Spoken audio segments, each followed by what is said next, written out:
Aha, here you are. Good, good.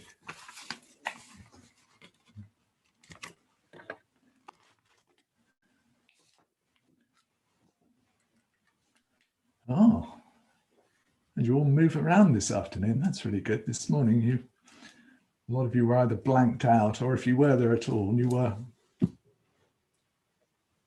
completely frozen. Yeah. That's because of Ananta's blizzard. Oh, is that what it was? Yeah. And what was it we heard? Rupachita, up in where she is, the loch was all frozen, the sea loch. Yeah. It's quite good practice for me when everybody freezes. I have to sort of find that sort of sense of heart connection with you, because I've got nothing visually that's telling me that you're there. Really.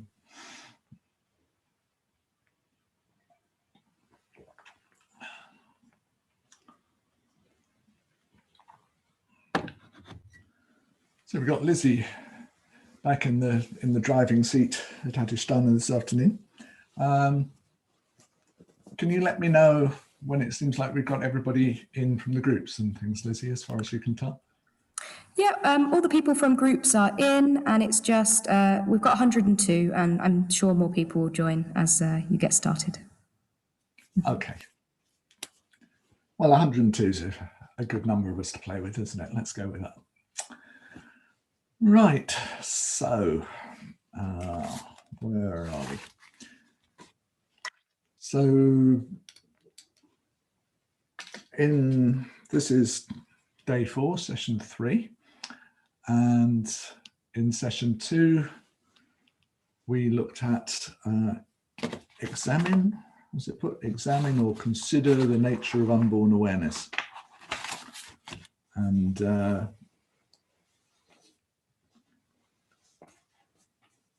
yeah, so we did a meditation where we started off, as it were, identified with this mind and body, and there were sounds going out there, and there was a sense of expansiveness, the room around us, and all that sense that we always have of what's beyond that, out and out. But then we moved from that from that rather kind of small mind to an expansiveness where whatever experience we were having is all an appearance within awareness. So rather than being identified with just this bit of experience, we identified with the whole of experience. So it's like all the sounds, the sights, if our eyes were open, that sense of space, even the sky above us, all that was kind of included. And then we went on a bit further, and we've dropped any sense that this was my limitless awareness, because how could it be? And we even dropped a sense of awareness as being like some great container within which all these appearances manifested and then disappeared. And that can give us a sense, lead us into a sense of this open dimension of awareness.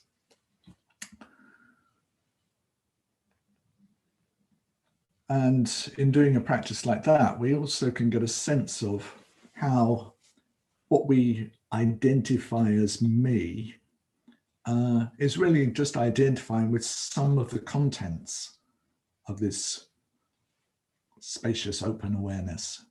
We're identifying with some of the appearances, some of the manifestations within awareness, and treating them as I and me and mine. And so therefore all the other manifestations within this open awareness become you and them and those things over there. Not I, not me, not mine.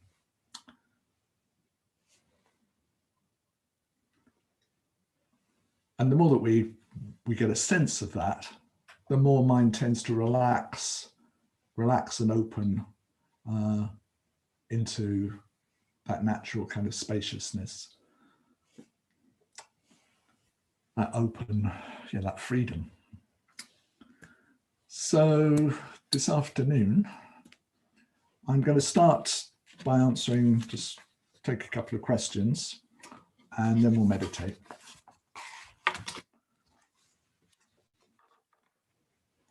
So this first one, I won't read it all, but the questioner says that quite recently they had a run of very significant losses. They lay out 4 really, really big life events, which all came together at the same time and really affected them very deeply. There was an awful lot of loss. So they say everything happened close together and I felt overwhelmed. My mental states were so bleak, I felt that I had to distract myself quite a lot by reading, etc. This felt like self-compassion, but it was also avoidance. So I guess this maybe was okay as a way of resourcing myself, ? So there's always emphasis in the Dharma about being aware, staying aware. So is it okay when we're suffering, is it okay to find some respite by, you know, just going into something neutral, sort of parking our mind in a book for a while? Yeah, is that okay, or should we just be staying with the sense of loss? And well, my answer, and it seems to have been Bante's answer in quite a few cases where I've heard him talk about things, is that it's okay. Yeah, we have to be really strategic with ourselves. If we're faced with conditions which are really, really challenging, and the more we stay with them, the more our mind sort of spirals down, then let's take ourselves somewhere where mind has just a chance to kind of recover. Yeah? Or where we break that pattern. Yeah? It's like, I mean, in a way, it's like with a young baby, you know, they get upset about something, and they start to get to the point where they're just crying, and they can't kind of stop. It just keeps going, and so someone comes along and stands over them and holds out something and goes, "Look at this! Look at this! Yeah, it's a camel! It's a camel! Look!" And the baby's kind of crying, and they're kind of taken out of this state that they were in, that they couldn't have got out of very easily, just into something that's neutral, that's nice. And yeah, the fact that we happen to be sort of 30 or 40 or however many years older than that doesn't mean to say that it's not a good thing to do sometimes. Yeah, sometimes we just need to break a mental state by going somewhere, yeah, that's neutral, where there's just some pleasure. It's like when life is, Bhante talks about spiritual practice involving reality and pleasure, and that we need you know, degrees of both in order to keep practicing. Yeah. And so if life is throwing some very hard-edged reality at us, yeah, then it can be a very strategic and wise thing to do, to find something pleasurable. Yeah. Even if, okay, we've gone a little bit unconscious, that's all right. Yeah, mind needs those times. Mind needs to recover.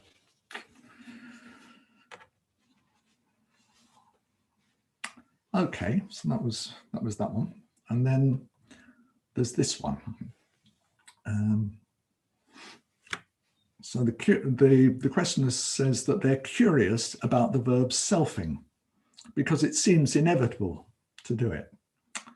We experience a stream of sensory input, including memories and habits that give us a sense of identity and continuity of who we are. It seems helpful to look back to appreciate our past experience, and hopefully learn lessons from it.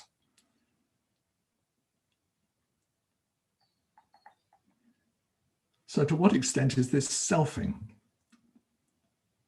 And how can we spot when we're getting too caught up or fixed in identifying with the actor currently sitting in the director's chair? Hopefully you were either present or you've heard recording where I've sort of used that example of what we think of as self actually not being a separate entity from the flow of experience. It's this, what we think of as self is another bunch of thoughts and feelings. So maybe we need to distinguish different ways of functioning here.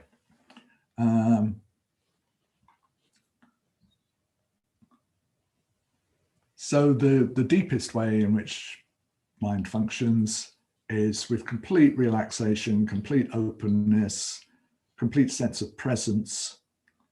And in that, there's no sense of a self having the experience. There's just aware experience happening. So we can't find a me, and there's no selfing going on. There's just experience. But then everyone, including enlightened people like the Buddha, they can also function on the relative level where they say, yeah, I was born in Melbourne in such and such year. Yeah. Or the Buddha says, I shall now leave for Savatthi. Yeah. And there's this, at that point, we're acknowledging that there is a degree of continuity in experience. And we need that to be able to live and to plan and to operate. Yeah. So that's that sort of way of operating, that way of telling a story based on experience in itself doesn't have to be a source of suffering at all. It's just kind of objective statement. Sort of me is just a shorthand for these 5 skandhas, these psychophysical processes. Yeah, they first appeared, or the antecedents, they appeared in Melbourne whenever it was, and in dependence upon those and the whole chain of other events, now there's these, or yeah, these 5 skandhas that are now sitting under this tree will tomorrow go to Savatthi. But then on top of that objective, relative, helpful description of things, as misunderstanding comes in, that sense of I or me, which is just a convenient way of talking about a flowing process, separates out from the flowing process and gets treated as a thing in itself. Yeah. The example I often use is the order. Yeah. People will talk about the order, and the order's this and the order's that. And sometimes people talk about the order and I think, well, I can't think of any order members that are really like that. But you can have this idea of the order, which can only actually mean all of us and the other 2,000 or so of us. Yeah. But we talk about the order and the order because it's more convenient than saying Prasada Vajri and Chandana and Vandikar and Upexali. You know, if we go through the whole 2,500 of us, it's going to take a long time. So we say the order. But then that concept starts to separate out from the living, breathing order members. And people will talk about, oh, the order's like this and the order's like that. Yeah. So we do the same thing with our living, breathing experience. Yeah, going through time, we have this convenient way of talking about I and me, and that separates. Yeah, we lose track of the fact that that's just a handy concept, and it starts to become a thing in itself that we then need to protect. Yeah. And somebody might even say, "Oh, we need to protect the order." And all the order members, if you ask them individually, would say, "No, we don't need to be protected. It's all right." But so you get the idea, yeah. So once we've got that mistake in place, once I and me and are separated out from just this flowing experience, then the kleshas start coming in. So we can at times just have openness. We just are. No need to produce any labels or ideas. There are other times where we're aware of the continuity of what we call me, and that can be just quite objective. And then there's the times where me has become this sort of separate kind of entity, which we're trying to protect. We're trying to further its interests. We're going to make sure that it gets what it needs, and all the emotions that go with that. And that's where that's the selfing, and that's the suffering. And it can go from very crude to very, very, very subtle. So how can we spot when we're getting too caught up or fixed in identifying with the actor currently sitting in the director's chair? So how can we tell when we've gone from an objective, just using me as a description of what we can actually find, the body and the feelings and the emotions and so on, to something that's become this separate entity which starts to gather kleshas around it? And I've found it a helpful question. I've been reflecting about it over the last 24 hours, a little bit here and there in the odd moments I've had. I'm not sure I have a good answer. I think it mainly does come just from experience, yeah, just exploring those three levels, yeah? Having a sense of what it's like when there's no particular self-reference, how it is when there's just this objective description of me used on a relative level, and how it feels, what the difference is in the body, in the way the energy is, in the feelings, and in the kind of words and narrative stories that are going on, to pick out where it's gone from the objective to something quite subjective and unhelpful.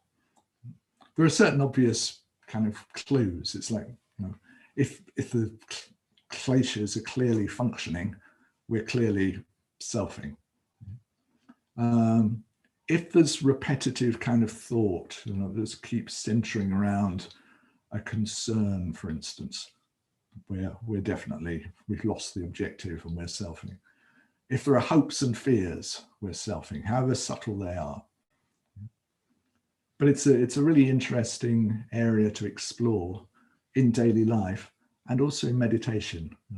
In meditation, we can catch sort of subtle levels of selfing that we wouldn't even notice every day very often.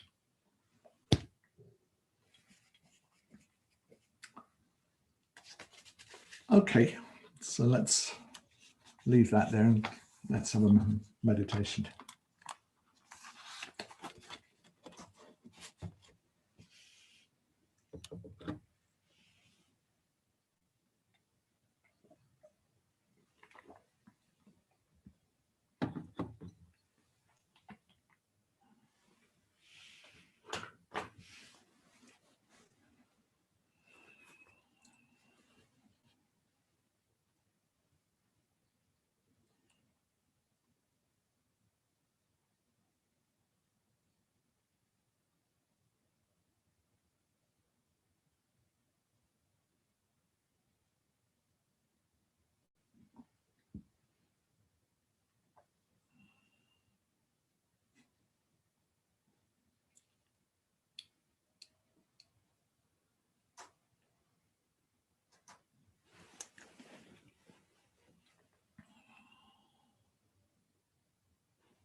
So relaxing, just aware as we are.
Making sure we're feeling the support of the earth.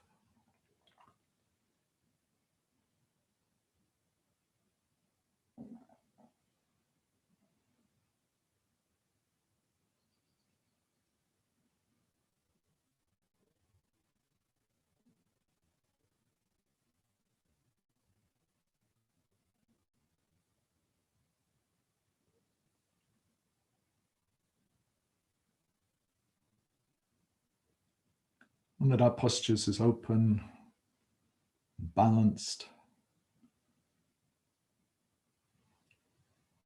and helpful as we can manage.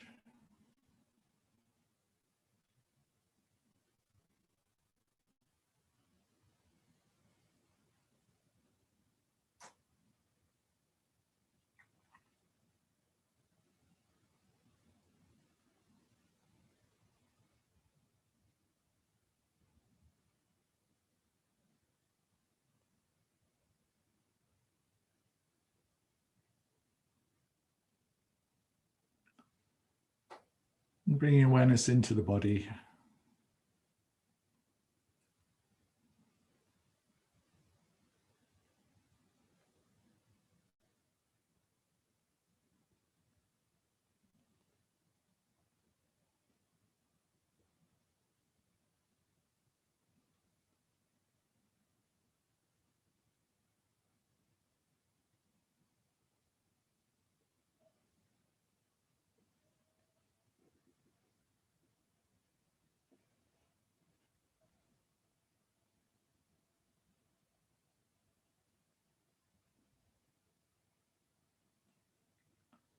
The awareness doesn't have to be particularly directed.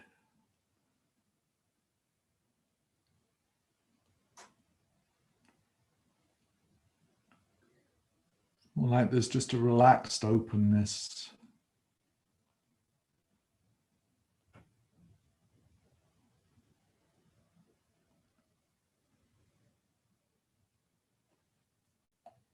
With that relaxed openness,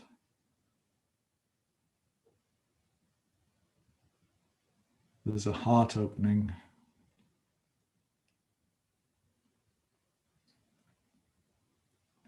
And whatever needs to be taken care of, it's naturally taken care of in that space.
Now becoming aware of the sensations of the breathing.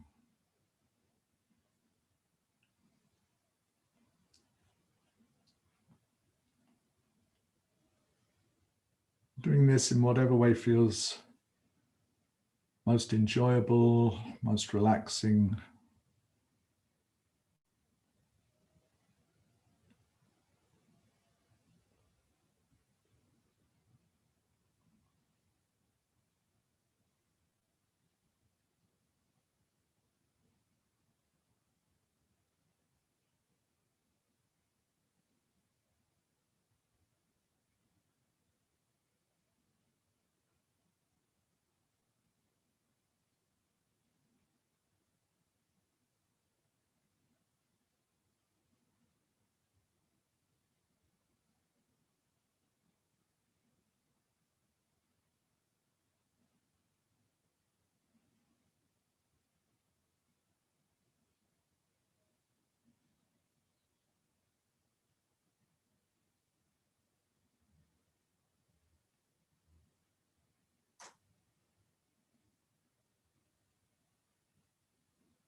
And now, if it feels right to you,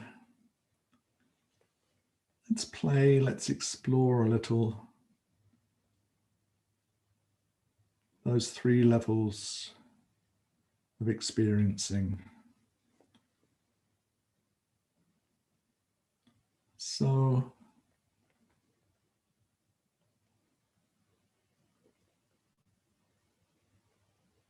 let's start by taking an image of something like a bundle of straw. It's standing up and it's held together with a piece of rope or string. And somebody comes along and cuts it. It's like everything, all those individual bits, they all just fall, they just open. So let's see if just for a short period, we can just let everything relax. Just whew.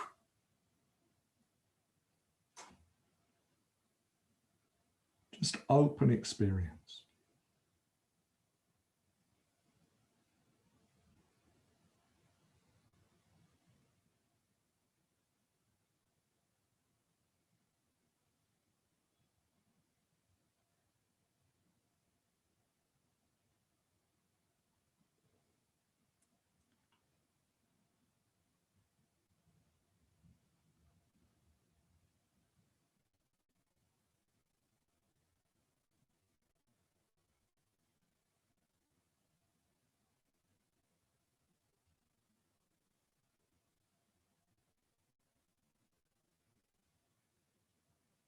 Holding on to anything.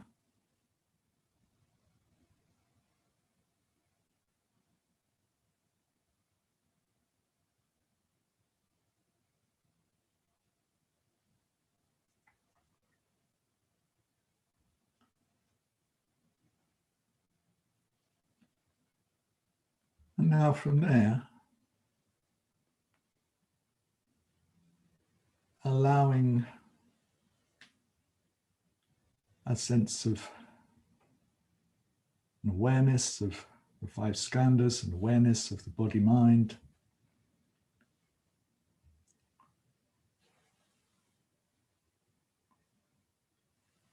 sense of continuity through what we call time.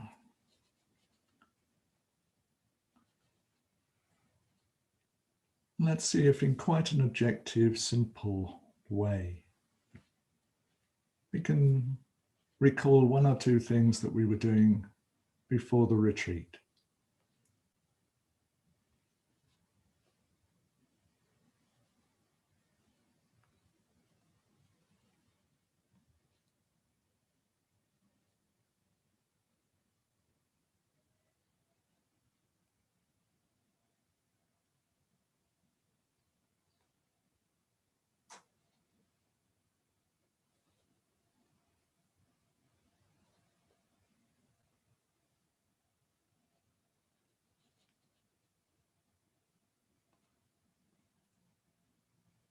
And similarly, something that we're planning to do at some point in the future.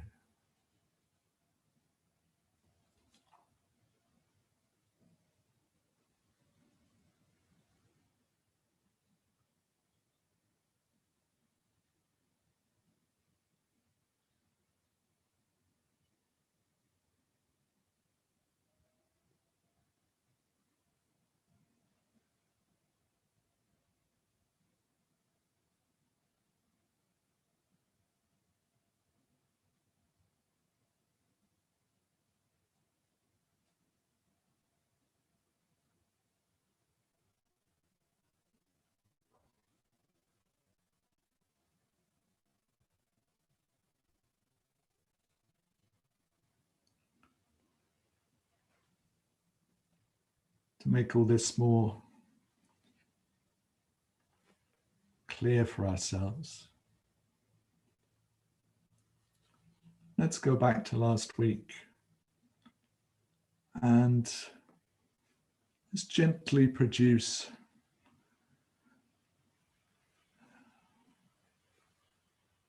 a concern, a sense of irritation, something that we held on to.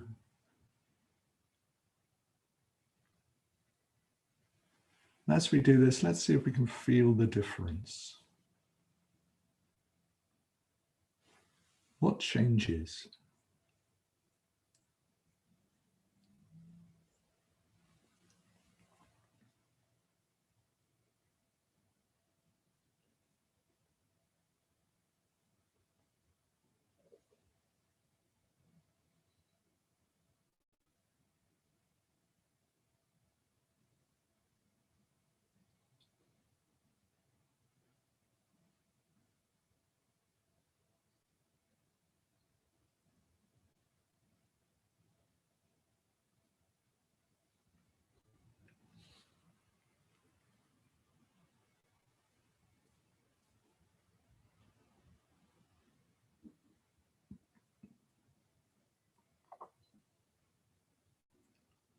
Do we notice an emotional change?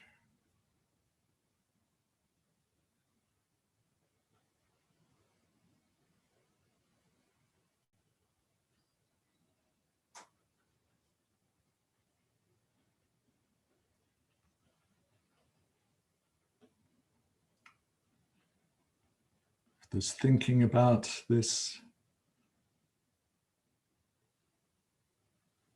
has it got more complex or simpler?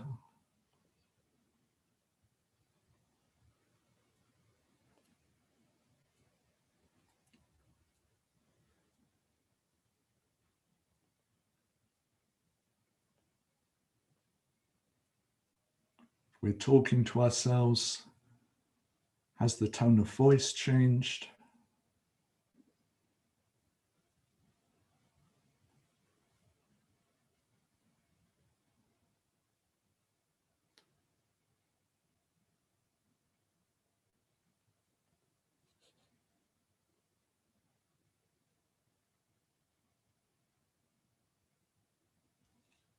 We notice anything in the body, the flow of our energy.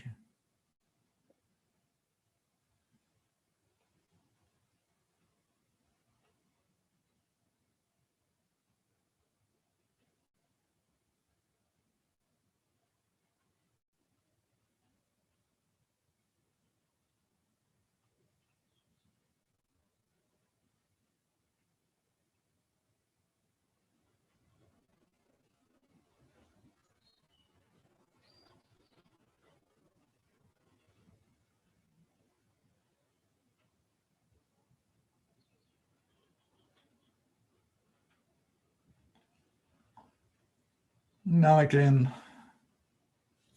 cutting through, just letting everything fall away.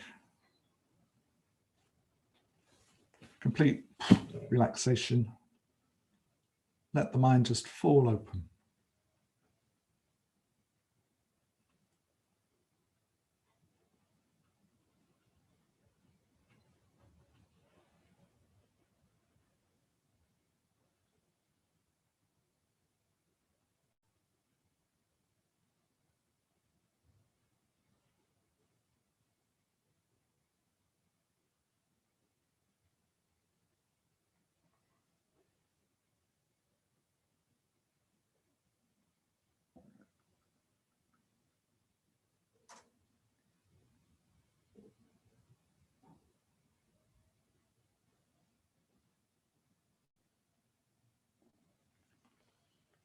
Now again from there,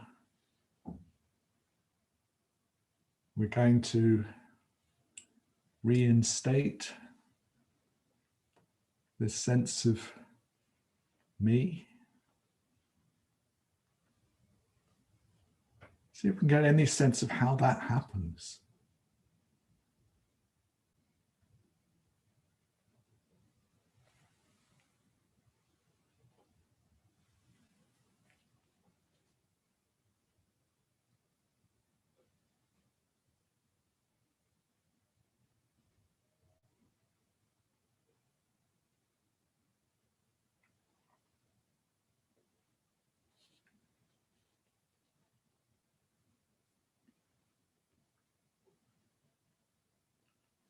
And again, let's go to that plan that we had for the future.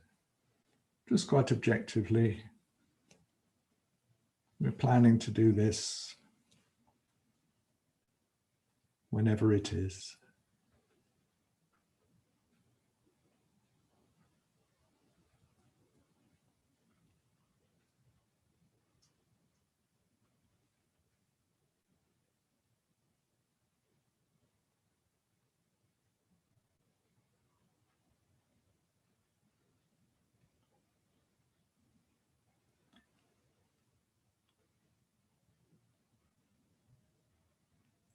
Feeling the simplicity of this.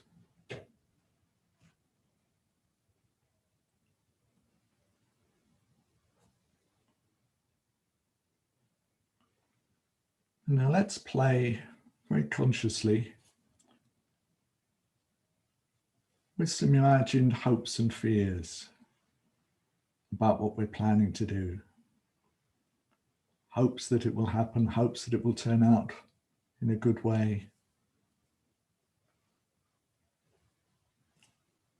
May not be a big thing, so just little worries that something might get in the way, or something might go wrong, or it might not happen. Just feeling into that sort of mental, emotional state. How's it different?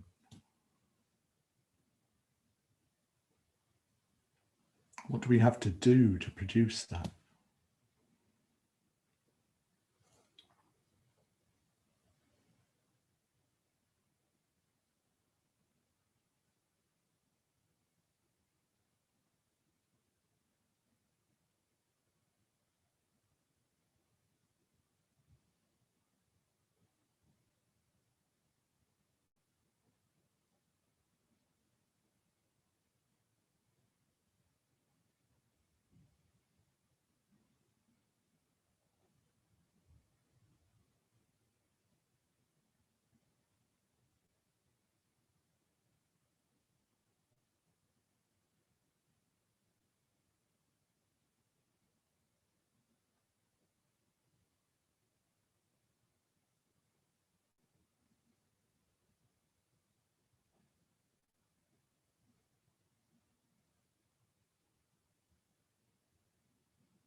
Now, once again,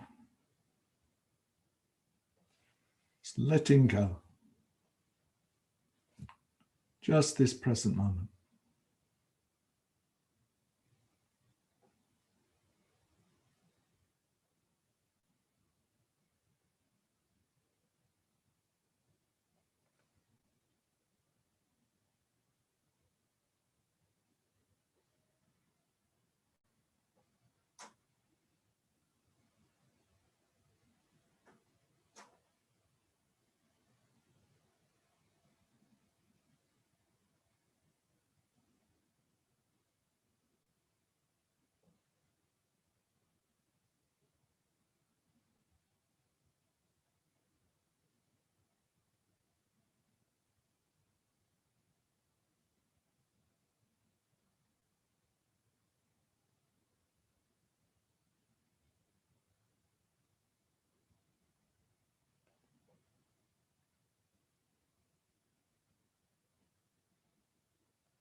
And finally,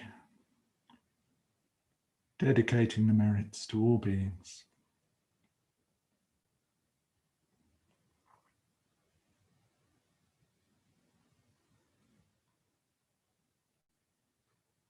May we all learn not to create the causes of suffering.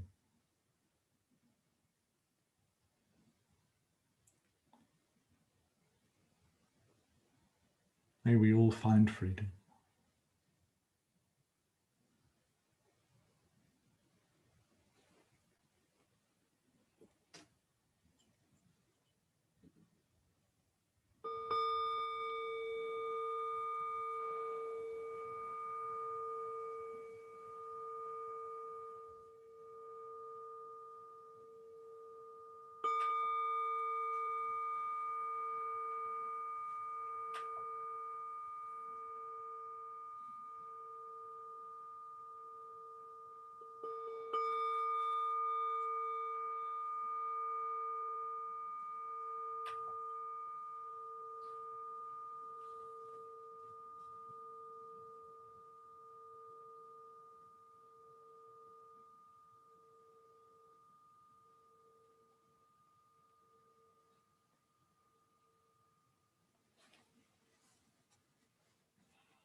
So I hope you found that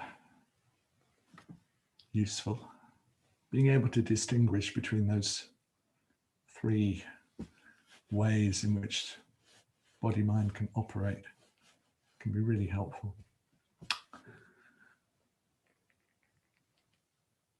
Okay, thank you for all that, and hope to see you later. Go well until then. That was very helpful. Thank you, Desandra.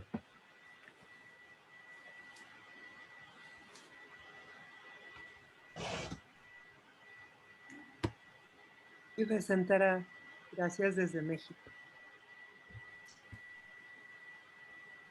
Sí. Gracias desde España.